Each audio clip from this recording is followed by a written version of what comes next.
aquí está dibujo de artistas, conjuntamente ellos construyeron una muestra de los artistas que estamos haciendo. Representan el paraíso también, así que emociones, buenas noches.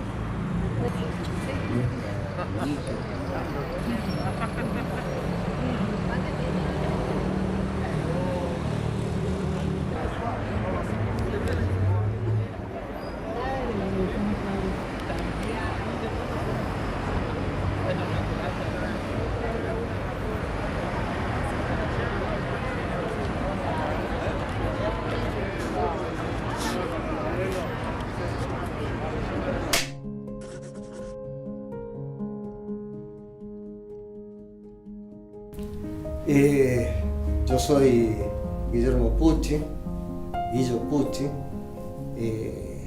Mis padres son Teresa Stella Juárez y Oscar Pucci. La casa esta en la que estoy viviendo ahora era la casa de mis padres, que es una pequeña parte de lo que era la casa de mi abuelo, de mis abuelos. Mi vieja, hija de argentinos, mi viejo, hijo de mi abuelo italiano, que se vino de aventura a América, a la Argentina, y se quedó aquí estuvo en Tucumán y en Salta. Bueno, a ver, empiezo. Tanto la parte materna como la parte paterna vienen de Polonia. Bueno, la familia de mi padre se instaló en Colonia Dora. Tampoco sé cómo, no hay datos, como de un país como Polonia, totalmente frío, fueron a una zona tórrida, como es Colonia Dora en Santiago del Estero. Vinieron a la Argentina en busca de mejores horizontes, porque allá a los judíos los metían en los guetos, y pasaban, que los llaman pogrom, porque pasaban los cosacos, los soldados, y cortaban la cabeza, no les interesaba, solamente que sea judío. Así se desarrolla mi vida. Mi madre falleció cuando yo tenía 7 años. Fui criado por primeras instancias por una cuñada de mi papá. En el año 49, en Rosario de la Frontera, exactamente en el Hotel Termas de Rosario de la Frontera. Mi padre en ese momento trabajaba en el hotel, era gerente del Hotel Termas, una época floreciente de ese hotel. Bueno, yo a los 3 años se produjo un festival aéreo en el aeroclub que quedaba muy cerca de ahí. Y mi madre me descubrió, yo estaba a los 3 años tirado en el piso dibujando los aviones, los paracaídas. Así que desde ahí empecé, de ahí empezó mi afición, mi vocación por el dibujo. De hecho, eran las grandes fortunas de Buenos Aires, iban a veranear, no a veranear, a darse baños en julio, normalmente. Y bueno, nosotros, mi hermana y yo, éramos los mimados de los clientes del hotel y teníamos un cuarto llenísimo de juguetes para nosotros y teníamos los mejores lápices de colores y teníamos trenes eléctricos y todo lo que se nos pudiera ocurrir. ¿Por qué nos traían esos clientes? Que llegaban a Rosario de la Frontera en tren, ahí los esperaban los automóviles del hotel y los traían a darse los baños. Claro, termina con mi vieja, que mi vieja era la jefa de mucamas del hotel, digamos la gobernanta se le llamaba en ese momento. Mi familia, mi papá es de Jujuy. Él vino muy joven a través de la construcción como albañil y mi madre es salteña. Bueno, crecimos, después mi tata se hace empleado ceramista, o sea, obrero ceramista allá en la Salteña. Y de ahí es que como vivíamos ahí en el predio de la fábrica, tenías contacto con lo que sería el barro crudo, o sea, la arcilla. Lo ponían a secar y bueno, ahí jugábamos, modelando, hasta comiendo, porque es que es salada. Es una infancia así linda, como toda la época esa, los juegos, los juguetes te los inventaba. Te decía que venía de dos partes. Uno que aquí donde estamos casi al frente de lo que era la Escuela de Bellas Artes de Salta. Casi al frente, así que la tenía cruzando la calle.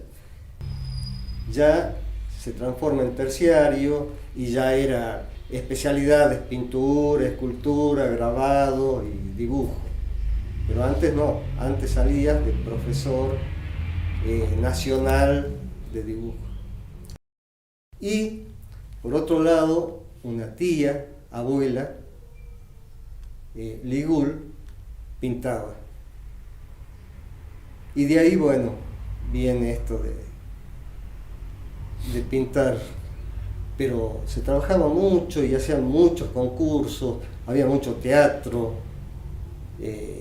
Y bueno, a partir de ahí estaba Clotilde Pites en la escuela, que yo iba a la escuela Urquiza, que hacíamos expresión corporal, había mucha expresión plástica en lo que era jardín, en lo que eran los primeros años, y bueno, ahí me fui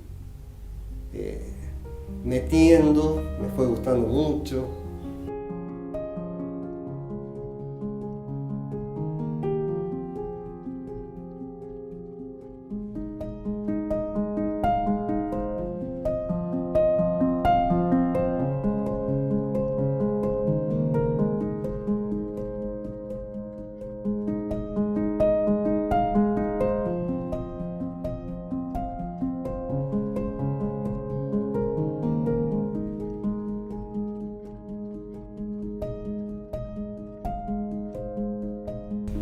Con todo lo que eran los golpes militares, Onganía, Lanús, después el más terrorífico del 76. Bueno, iba haciendo la escuela, trabajando, porque yo empecé a trabajar a los 20 años como dibujante técnico, porque había ido a la escuela técnica 3 años y después me recibo en el Colegio Nacional. Y a mí siempre me quedó en la idea, en la cabeza, cómo fue tema de tratamiento psicológico, de saber cómo hubiera sido la vida si mi madre hubiera vivido, ¿sí? Porque nunca ese pensamiento que se te forma a vos para saber cómo hubiera sido, qué hubiera cambiado, cómo hubiera sido yo. Y esas cosas siempre te quedan dando vuelta en la cabeza. Por eso en la muestra que estamos organizando, que vamos a exponer, yo estoy haciendo un trabajo con fotos antiguas sobre mi madre. Yo ya había empezado a hacer un trabajo sobre las fotos familiares en un momento. Expuse la foto, hice las copias, expuse la foto 2 o 3 veces. Pero después, cuando seguí revolviendo en el álbum familiar, no me sentía yo con ánimo para seguirme. Me dolía ver la foto, ver la familia, los recuerdos esos en la mente. Yo estudio para Marino Mercante, me recibo de oficial de Marina Mercante, navego, luego vuelvo a Salta. Ahí es cuando entro en la Escuela de Bellas Artes, allá por los 80. Y ahí empieza, digamos, mi carrera profesional como artista.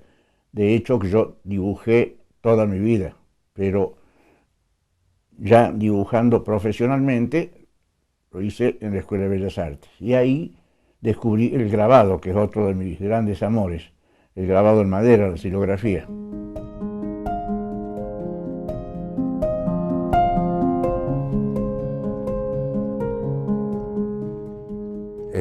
En esa época circulaba mucho el cómic, la historieta. Y me acuerdo de Nippur de Lagasse, Las revistas eran el Tony, D'Artagnan, los personajes de esa época eran Nippur, el Jacques Corot, el Cowboy, bueno, aparte de las clásicas de Patoruzú y todo, Patoruzú, todo. Y me gustaba reproducirlas, como hacían después los chicos con la manga japonesa, ¿viste? Entonces uno... Y salían con facilidad, entonces tenías como cierta aprendizaje. Y así a través de conocidos nos enteramos de la escuela y yo a la par hacía la ingeniería en la UNSA, y no tuve más de primer año, ¿no? O sea, si habré estado 2 años estudiando, mucho, porque cuando estaba en la escuela pensaba en el práctico, cuando estaba en la universidad dibujaba, o sea, había que decidirse. Y me decidí, me sirvió mucho también el hecho de ir a la colimba. Me tocó la Marina, entonces fui lejos. Vine ya decidido a dedicarme al arte. Bueno, y yo en ese momento, cuando me botan de vivienda, mi esposa estaba embarazada de mi primer hija. Mi viejo me dice, mira, yo tengo contacto, y bueno, entro a laburar en la policía de agente raso. Y sale una resolución, una cosa así, de que todos los que tengan secundario tienen que ir a la escuela de policía. En la escuela de policía, todos los que teníamos que hacer 1 año y nos recibíamos de oficiales. Ahí no era que te preguntaban, ahí era que tenías que hacerlo. Bueno, después de un tiempito de estar como policía raso en Quijano, yo trabajaba en Quijano, y aprovechaba, tenía que hacer control en el matadero. Y ahí me iba con papel, lápiz y hacía bocetos de la carneada de las vacas, de las reses.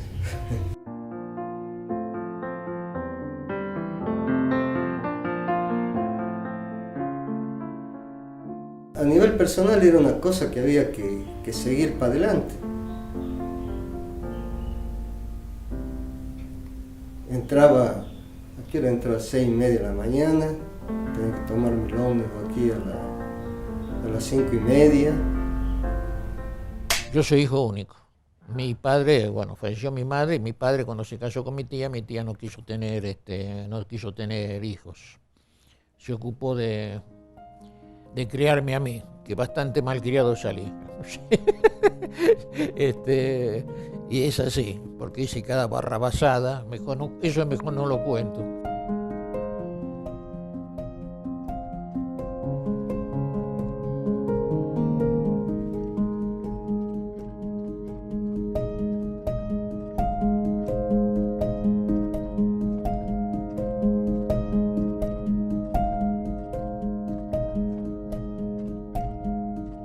Mi padre, que era un judío progresista, no fue profesante, no fue ortodoxo, tuve la suerte de que él estuviera metido mucho en el ambiente cultural.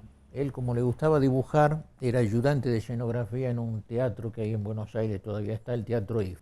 Íbamos al teatro, íbamos al cine.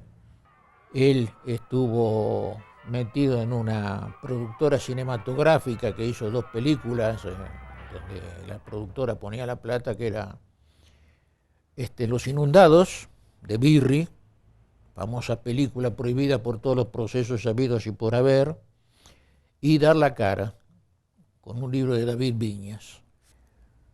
Pasé por el dibujo, que es una cosa que también me gustaba en una época, la gente decía que era buen dibujante, y terminé anclado en la fotografía, que siempre me gustó, Nunca hice cursos formales de fotografía, siempre fui autodidacta.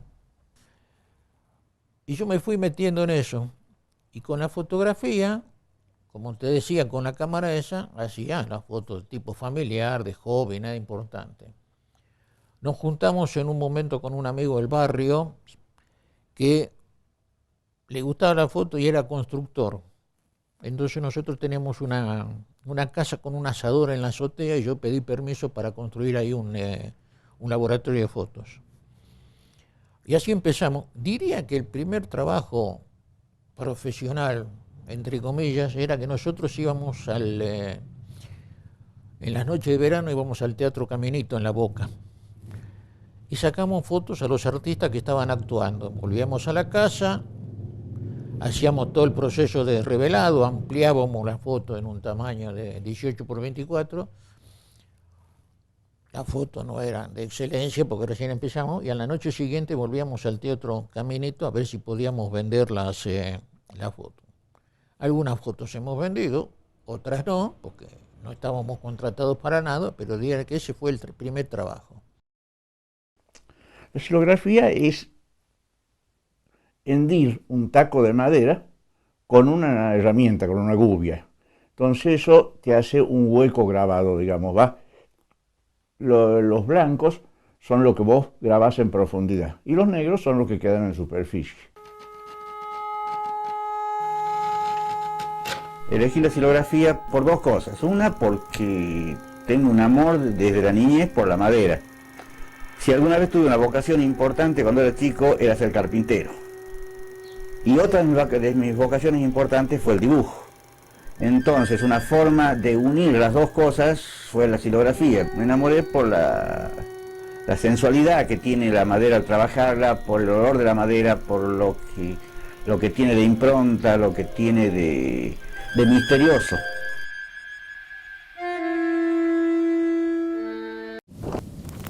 Se pasa con una prensa, con un papel, y se produce la copia, que es la resultante de ese grabado.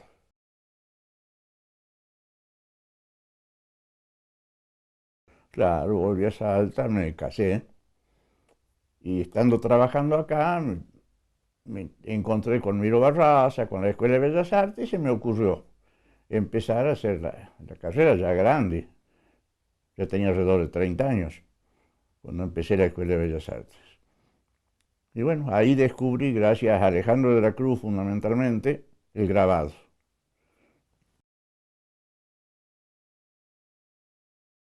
Y empecé a trabajar muchísimo con grabado. Pues me enamoró el lenguaje de la madera. Entonces trabajé en ese sentido, ¿no? Yo no hacía todo el grabado en metal, no. A mí me interesó la xilografía como elemento de lenguaje. Después, cuando me vine a Salta ya a quedarme, no, ya trabajaba como empleado en la bodega Los Parrales, en el frigorífico Arenal. Era una vida de empleo pobre, digamos. Todos íbamos a la escuela en ese momento. Santiago, Isidoro no, porque Isidoro no venía, no era salteño, venía de Buenos Aires, pero también estaba conectado con la Secretaría, con la Dirección de Cultura, con los museos, así que ahí nació esa amistad nuestra de tantos años. Cuando vos lo nombras así, que son los cactus y la ciudad de Quilmes, se quedan rascando la cabeza.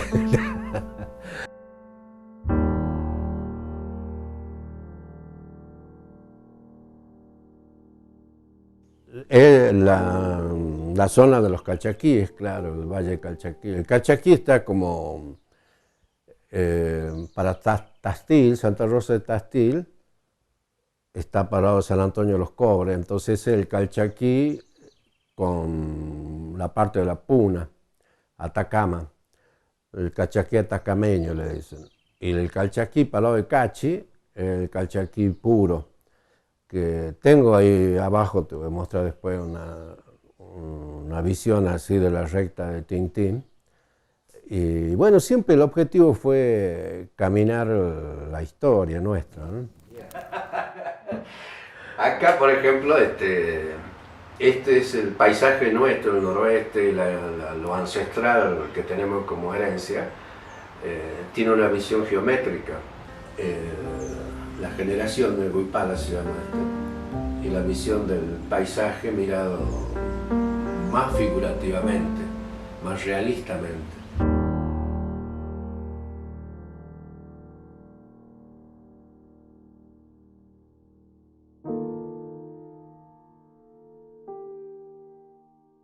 En la época de la represión, me acuerdo, hacíamos murales en las villas y Ramón nos colgaban, por supuesto, de los cables con la luz y con un equipo así portátil recitaban, nosotros pintábamos, y los chicos de Niebla hacían recitales, ¿viste? Música, y después salíamos a las chapas porque ya nos corrían, pues.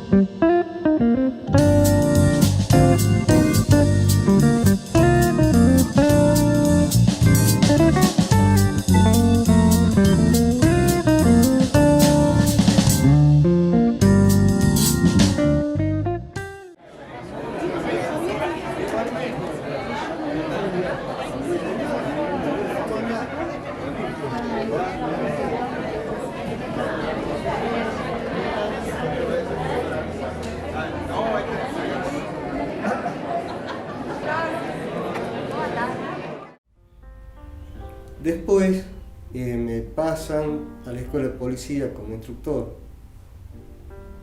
y renuncio en el 82.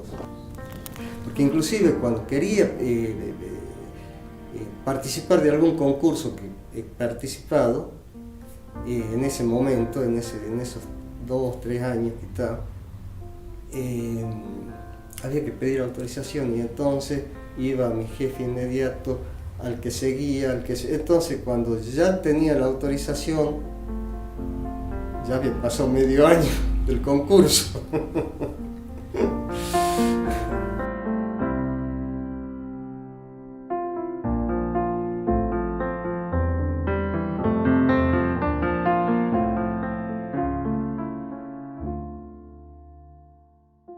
Y 83, una explosión con la democracia, y ahí saco mis 2 primeros premios, que no son primeros, sino mis 2 segundos premios, el de la provincia y el del Banco del Noroeste.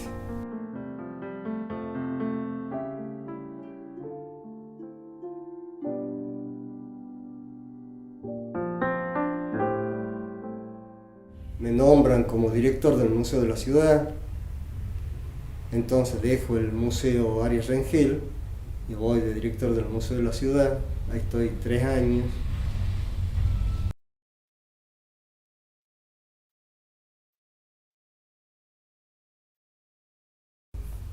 Siempre hemos compartido un montón de muestras. Ya cuando veamos las fotos los vas a ver a ellos siempre participando. Con Santiago Rodríguez, por ejemplo, hemos empezado la escuela juntos. ¿Sabe qué pasa? Nosotros sacamos monocromo. En una época el color todavía no se utilizaba. Se utilizaban 2 películas, el blanco y negro y la diapositiva.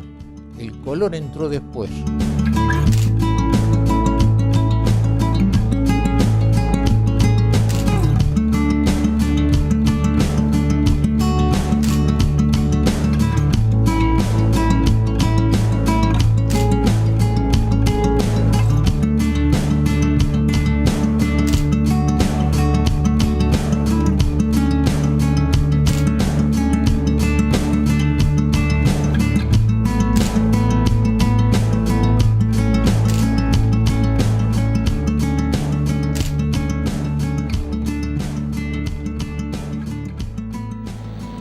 El blanco y negro lo hacíamos nosotros. Cuando sacábamos en slide, diapositiva, Eso había que mandarlo a Europa o a Panamá y tardaba como 2 a 3 meses venir de vuelta la diapositiva.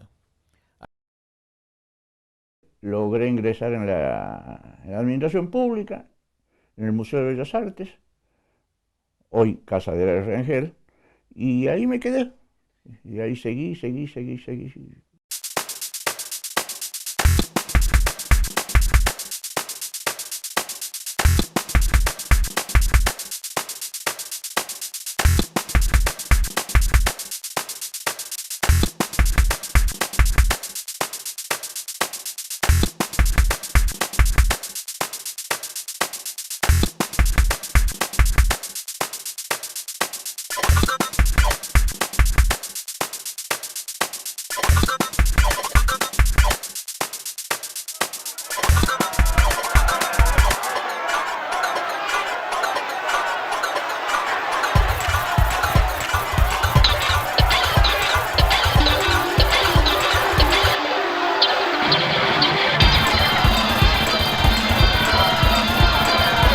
El FIACA me retaba siempre cuando me pasó un periodo grande, un periodo de casi 10 años que estuve sin hacer, y Alberto Klix, el FIACA, me rotaba, se enojaba mucho, decía, ¿qué te pasa? ¿Por qué no haces?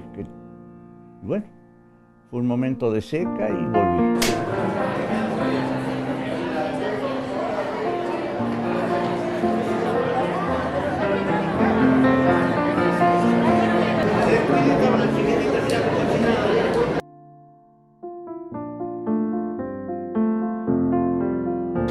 La pintura sí ha sido siempre permanente estando ahí.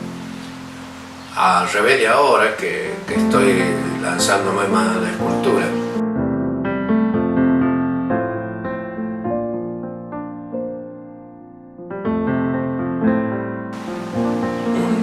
Una coherencia así entre comillas, ¿no? Una coherencia formal entre lo que es la pintura, la escultura y el dibujo. Como son lenguajes tan diferentes, cuesta.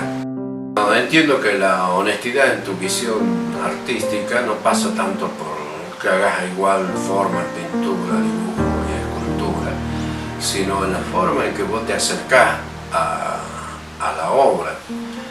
Y hasta que llegamos que ahora ya como que no me importa, yo lo hago lo que siento, como sale, no te cuestionás esa relación entre las tres.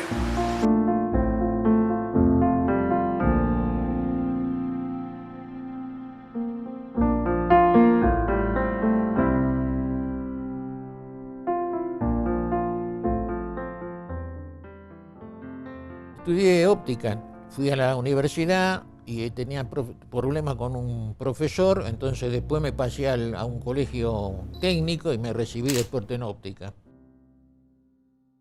Yo soy una persona que con mis ansiedades y mis nervios no sirvo para estar 8 horas clavado en un negocio. Entonces salgo, voy para acá, voy para allá, me voy al café.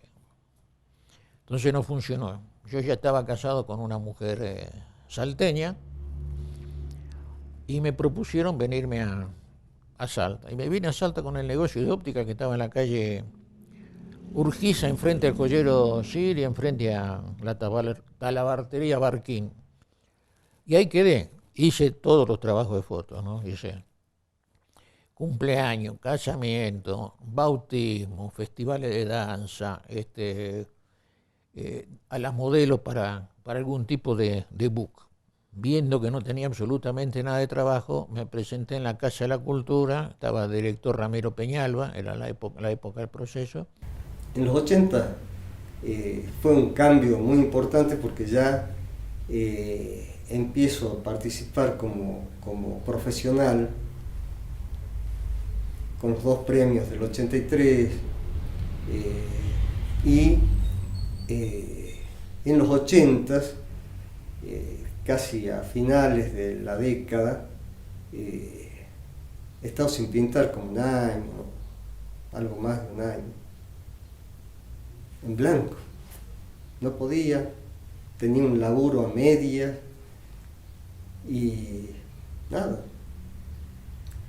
Ahí tuve la oportunidad de irme a Buenos Aires hacer un curso de restauración con Domingo Telechea, que en ese momento, cuando estábamos haciendo el curso, fue que trajeron el cadáver de Eva Perón a la Argentina de vuelta. Y fue Domingo Telechea el que hizo la restauración del cuerpo de Eva Perón.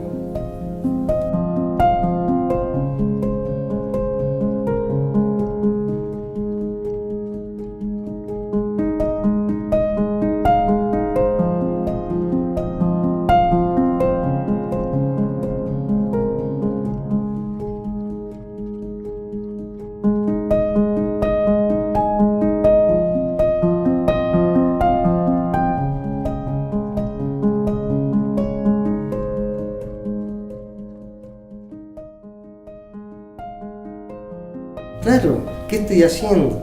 ¿Por qué? ¿Para qué? Y bueno, pero uno es inconsciente y sigue, insiste, sigue pintando. Es muy divertido porque la muestra se llama Baco en el Bazar, objetos intervenidos. Es decir, yo ando por los bazares, por los chinos, por los que antes se llamaban todo por dos, buscando objetos pregnantes. Cuando yo le encuentro el objeto, imagino la actitud del muñeco y ahí trabajo con corchos, son objetos comprados en bazar, todos.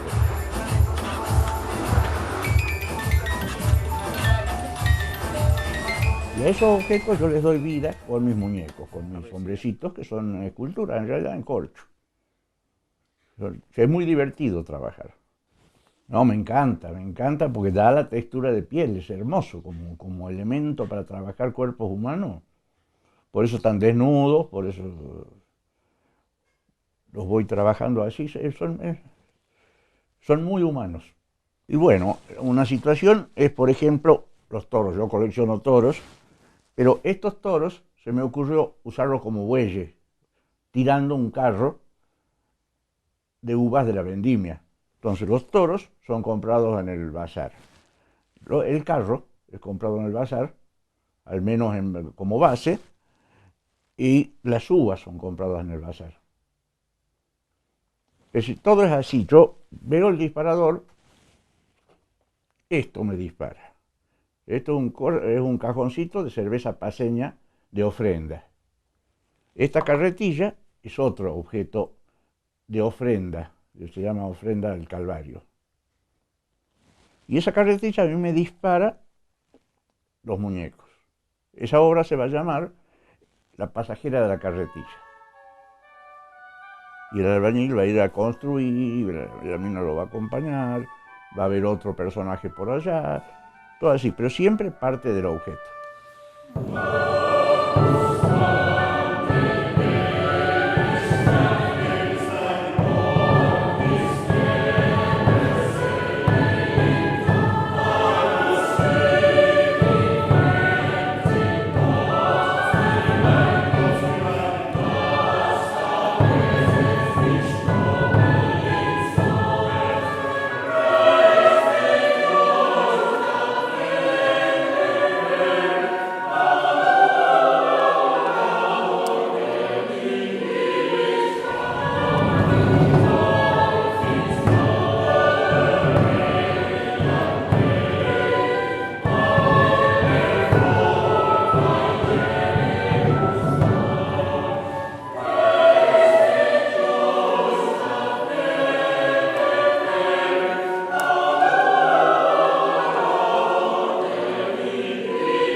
Venía en el colectivo y veía los reflejos así sueltos.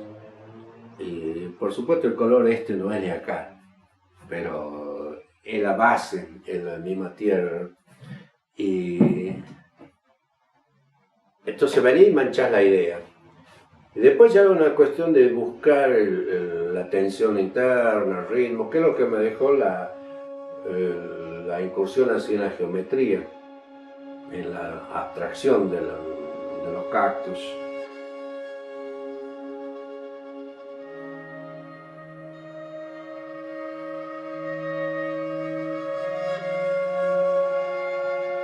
Lo terroso del color, en el caso tanto la pátina de la escultura como el color de la pintura, hay una relación.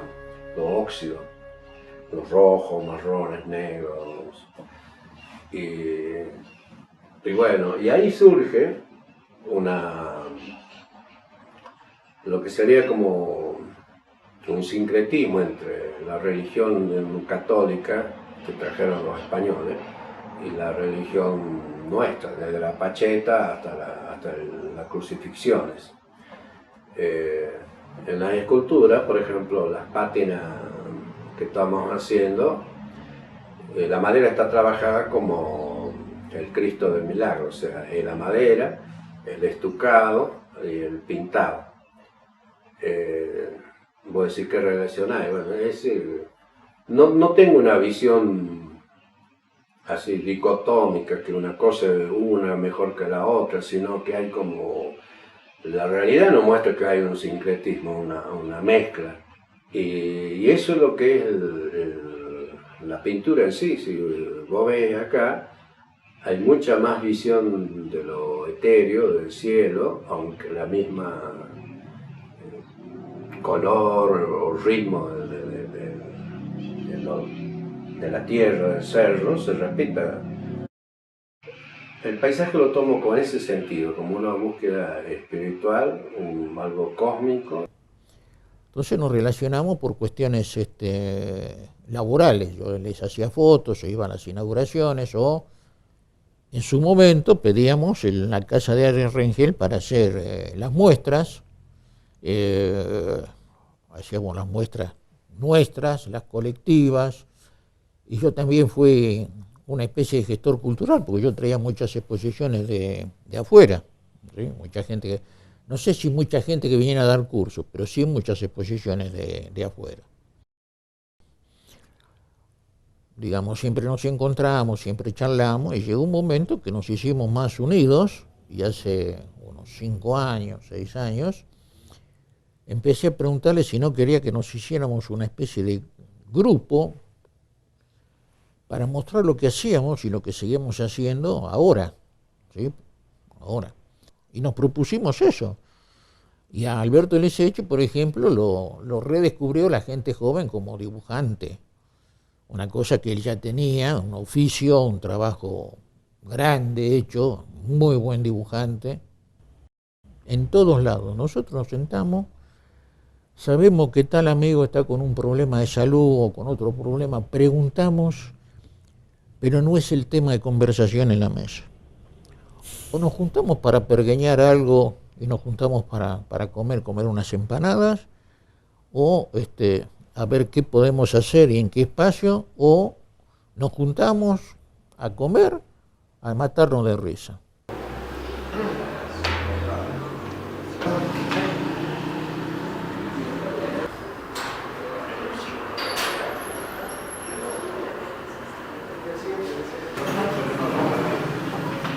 Y bueno, y es cuando voy a Buenos Aires, hago este curso,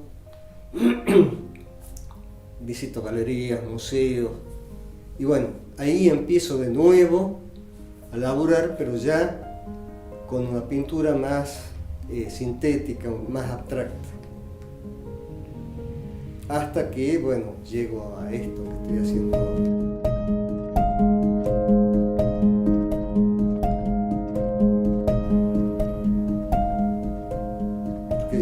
Yo inicialmente y hasta los 80, como te decía, pintaba figurativo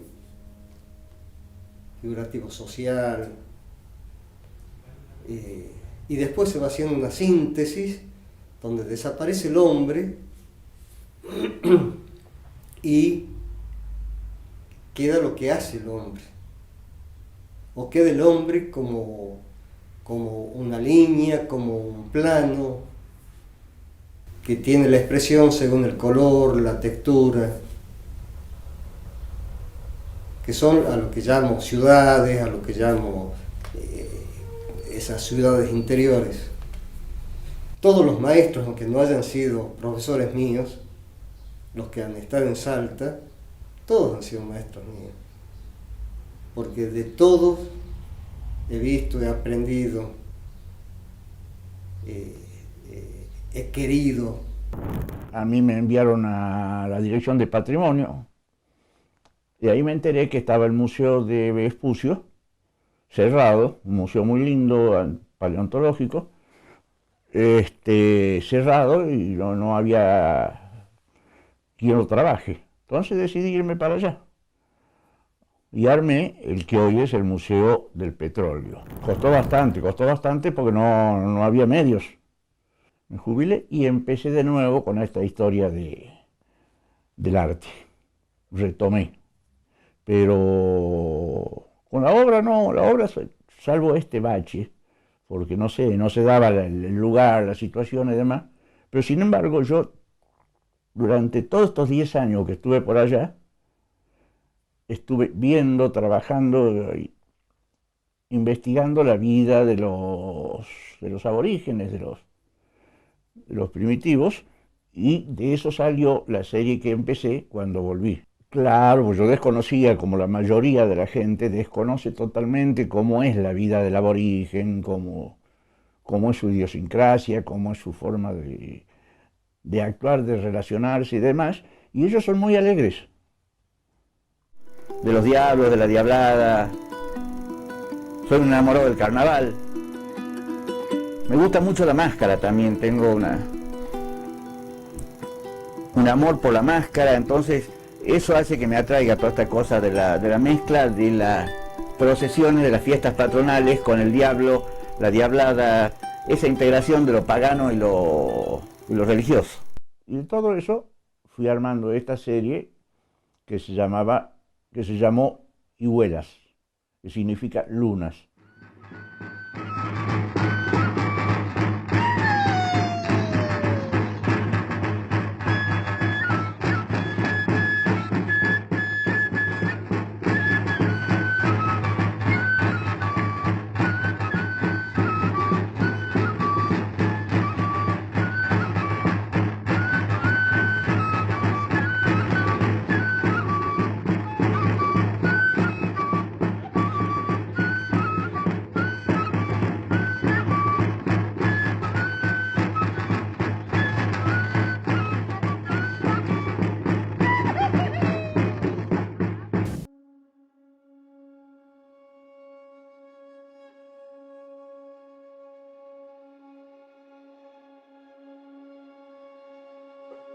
Esto está retocado 3 veces en distintas épocas. No es que terminás hoy y de acá a 2 años venía, lo vuelvo a tocar. Hay otros que dicen, no, lo que quiero hacer lo hago en el próximo.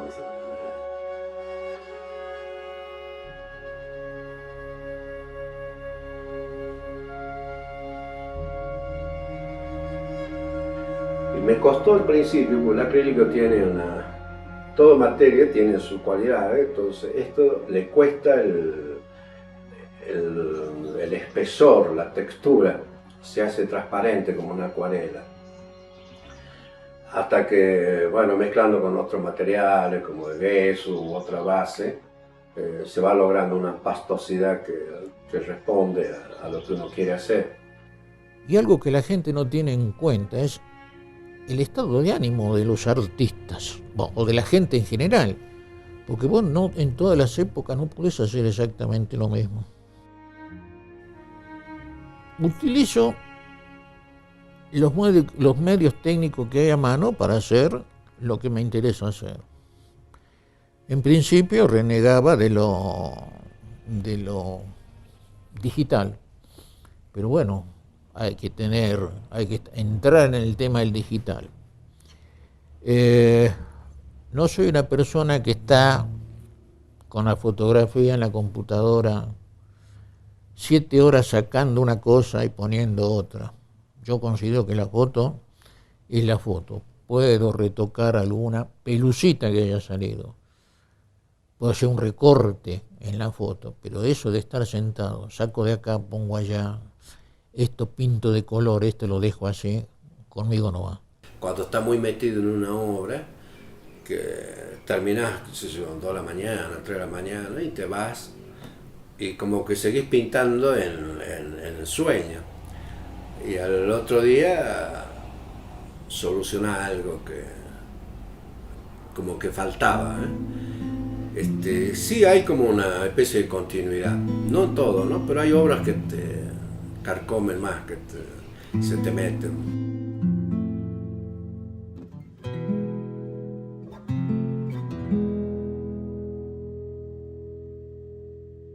Es difícil elegir. Hay obras que uno no las quiere ni vender, ni regalar, nada. Hay obras que han pedido, digamos, ser compradas, pero no me quiero desprender porque como que representan una época, una mirada, que vos a la larga va sumando todo ese estado.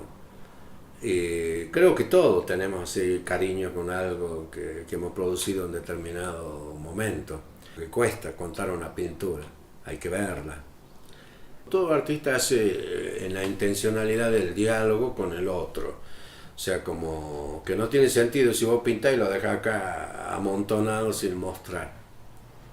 Puede ser mayor o menor frecuencia esa visibilidad, pero creo que la obra tiene sentido cuando es observada por otro, cuando es hasta criticada o aceptada. Yo creo que es emocional, sobre todo en una cuestión así de subjetividad, que vos por alguna razón te sentís muy identificado con esa obra, más allá del análisis plástico, racional que uno puede hacer, sí, porque fue el inicio de determinada época, es lo emocional. Nosotros estamos muy construidos por lo emocional, todo artista, más allá que alguien crea que es muy racional, aún así lo subjetivo, lo vivencial está ahí, está plasmado en lo que hace. No, es que nos juntamos en casa, generalmente en la casa de Isidoro, en la casa de Santiago, en la casa de Guillo, en mi casa, y vemos la obra que están haciendo, decimos, che, qué lindo esto, pero ¿por qué no haces esto? ¿Por qué no haces esto otro? ¿No te convendría hacer tal cosa? Pero dentro de lo suyo, ¿no? Sin intervenir. No creo que... En mi vida fue bastante pareja, digamos, no, sin sobresaltos, sin cosas detrás. Trabajé siempre. Trabajé en esto siempre. En el arte, toda mi vida. Perdurar en el arte ya es todo un sacrificio. Hay un montón de gente que vive en el submundo del arte. Como nunca fui un tipo adinerado y todo lo que tengo de dinero lo invertía en comprar libros, música o traer gente a hacer exposiciones y todo ese tipo de cosas, compraba cámaras y cuando necesitaba guita la vendía y después compraba otra. Con la foto me pasa que veo la foto cuando no llevo la cámara de fotos. Es decir, paso por un lugar y digo, ¿cómo no traje la cámara de fotos para fotografiar esto? No sé si la foto va a ser interesante luego de la toma, pero sí me llama la atención el espacio de eso. Y claro, después paso y el objeto ya no está, la casa ya no está tampoco en las condiciones que la había visto. Eso sí me pasa, andar así en la cámara y mirando, y algo me llama la atención, digo, esto es para fotografiar. Voy a decir qué es, no sé qué es, pero me gusta. Lo mismo pasa con la pintura, cuando te preguntan, ¿pero qué quisiste hacer? Y es lo mismo que la pintura, no quieras entenderlo, o sea, ¿te gustó, no te gustó, lo sentí, no lo sentí? A mí que me explique todo cómo está construido determinada melodía, determinada música, no me sirve, o sea, me emocionó o no me emocionó, nada más. Por lo general soy como más nocturno. es por la gimnasia de que vos salías de trabajar y venías y tenías un espacio y trabajabas más de noche. Después iba ya analizando durante los espacios del día que tenía y ir retocando, avanzando en la obra. Y bueno, más de 30 años en ese ritmo te queda la gimnasia y soy más cuando plasma la obra de noche. El día sirve para ir definiendo, construyendo, deconstruyendo, ya más racional, pero creo que la soltura, así todo emocional es en la noche.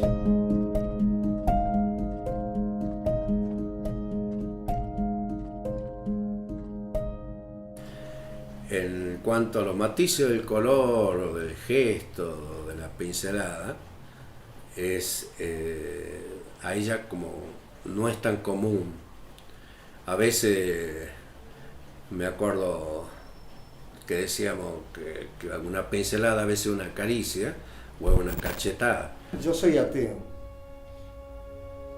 socialista, y yo creo en la gente, en el hombre, en las personas. Entonces, mi relación en la pintura es eso. Aunque no lo represente figurativamente, pero lo expreso con todas sus sensaciones y sentimientos.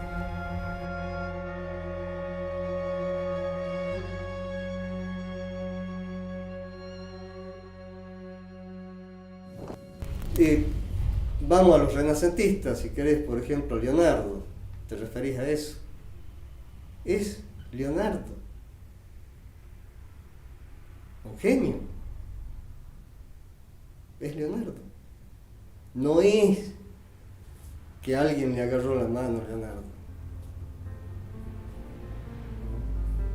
Son horas, tiempo que uno de 24 horas, 25 laburando, que te hacen hacer eso.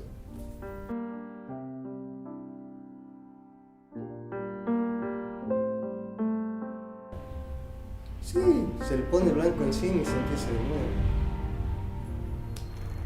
De todas maneras, cuando ha pasado eso, es una experiencia que tratas de evitarlo luego, que seguramente la vas a hacer de nuevo a la macana, o peor todavía, pero el hecho de hacerla y de laburar y de poner la pintura y de hacer un empaste, sacar el empaste, raspar, todo eso, aunque no te sirva en la obra esa que estás haciendo, te sirve a vos como práctica, como laburo.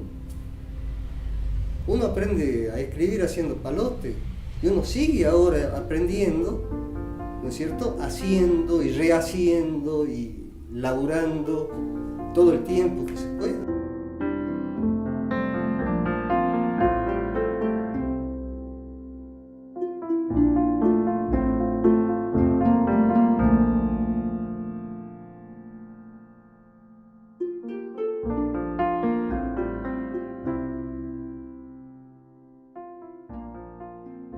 No sé si es mi primer recuerdo, pero uno muy agradable, que son las partículas de tierra en un rayo de sol en el dormitorio de mi abuela. Hermoso.